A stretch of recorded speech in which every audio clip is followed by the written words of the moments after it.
I don't have the strength. New Yorkers, man, that's what they call me. How long have you been homeless, New York? 17 years. And what's the hardest part of being homeless? Cold outside.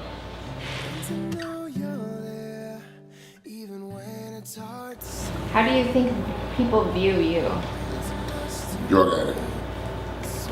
All kind of other things down there. Worse than drugs.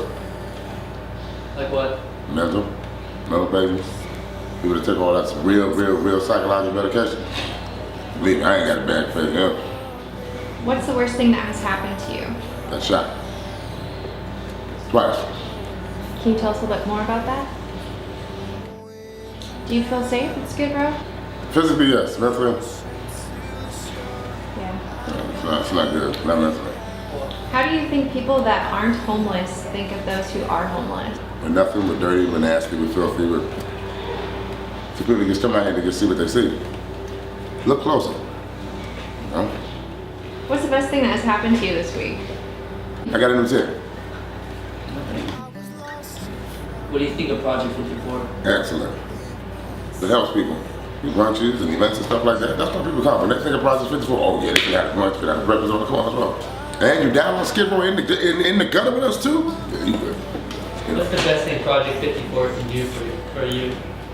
Well, in a way, Project 54 is like a safe haven. A place where you can, chill out and you're running around looking around like to see if you really take something like that, you know what I'm saying? Project 54 is free and clear.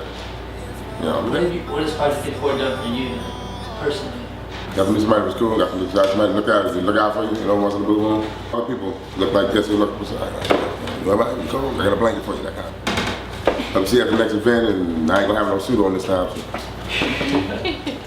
Project 54 to me is two things.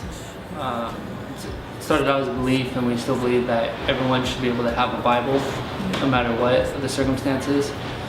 But also putting your faith in God to the test. Mm-hmm. So it's actually going to a homeless person on the street, walking up and saying, look, Jesus literally is the most important thing in your life, mm-hmm. and I can prove it to you by walking with you on this whole journey to life together. So it's just constantly being involved in their process.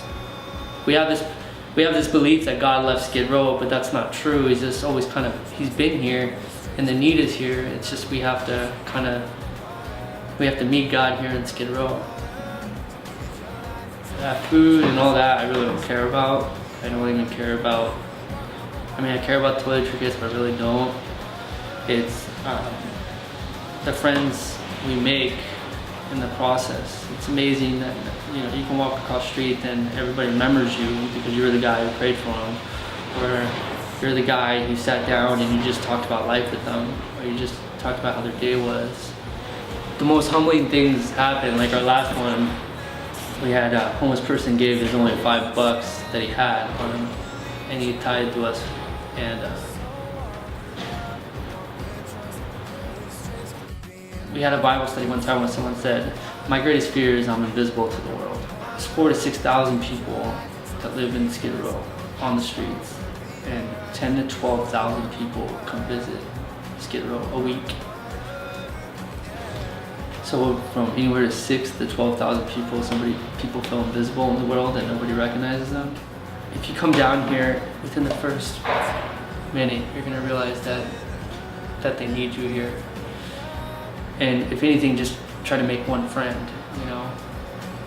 And that one friend, you never know, that one conversation could spark, breaking addiction, breaking prostitution, domestic violence. And I just think it's amazing what one conversation can do. Walk on the water, so